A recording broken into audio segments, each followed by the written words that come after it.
Hello, this is William Bowman, and I'll be describing the stapler. The stapler is a common office object for most offices. The way it works is you press down on a piece of paper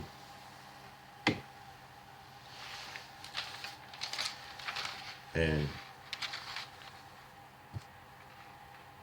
it comes out like that.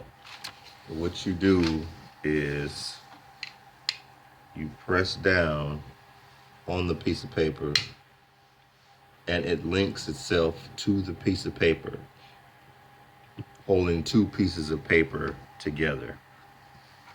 The stapler is form fit into your hand.